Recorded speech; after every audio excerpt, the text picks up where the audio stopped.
Des moments avec Dieu avaient un temps de réflexion pour chaque jour. 21 mai. Échelle des vertus.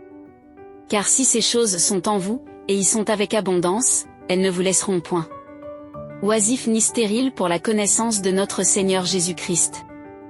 2 Pierre 1,8. Tout apprentissage va du moins au plus, du basique au complexe. Du simple au difficile, le processus de croissance spirituelle est le même. Car il y a des échelles de vertus que nous devons gravir. Les Bibles depuis le foot, il faut ajouter les vertus, et les vertus les connaissances. Les connaissances, la maîtrise de soi, la maîtrise de soi, les patients et les patientes. Les piétés, et les piétés, l'affection fraternelle, l'amour. Autrement dit, le temps de passer des vacances dans l'inaction. Sinon les vertus que nous devons atteindre seront loin, une vertu après l'autre est le tremplin vers le sainteté, car sans le sainteté aucun être humain ne peut voir Dieu. Et le chrétien qui recherche ces choses n'est pas en loisiveté. Mais il continue s'efforcer parce qu'il est de but à atteindre, l'amour dans sa véritable pureté. Et le sommet de la sainteté, lorsque le vestige d'égoïsme était des racines fait lorsque toute racine de péché était bannie, dans le cœur l'image du Seigneur s'est formée à nouveau. Cependant, même si nous sommes loin de cet idéal, pourquoi resterions-nous inactifs? Pourquoi cesserions-nous de faire des efforts? Dieu ne peut pas parfaire le cœur de celui qui est en loisiveté. Le Christ a dit, « Tout pouvoir m'a été donné au ciel et sur la terre. » À qui ce pouvoir a-t-il été donné? À nous.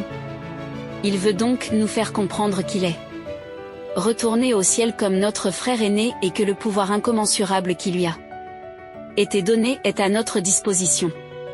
Ceux qui recevront la puissance d'en haut seront ceux qui, dans leur vie, mettront en pratique les instructions données à l'Église par l'apôtre Pierre.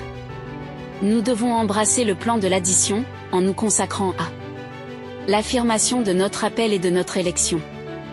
Dans tout ce que nous faisons et disons, nous devons représenter le Christ. Les principes qui l'ont inspiré doivent guider notre conduite envers les personnes avec lesquelles nous travaillons. Le fait d'être occupé à gravir l'échelle de la vertu nous fait répondre à notre appel au salut. Les Bibles dit que si ces choses sont en vue, elles ne resteront pas sans résultat. C'est à dire que le produit de nos efforts se manifesterait toujours. Il n'y a pas de chrétien qui s'efforce d'être meilleur et qui reste de tes mêmes conditions au fil du temps. Mais il aurait grandi saint et ferait de mieux en mieux les volontés de Dieu, s'occuper d'eux. Devenir un meilleur chrétien chaque jour, c'est s'occuper de son salut.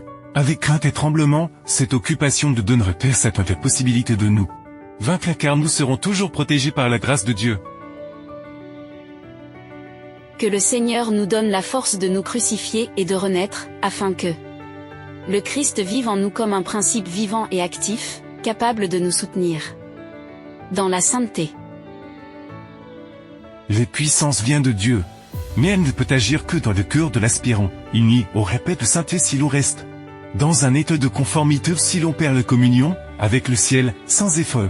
Il n'y a pas de récompense, c'est pourquoi la couronne de la vie éternelle sera donnée aux vainqueurs.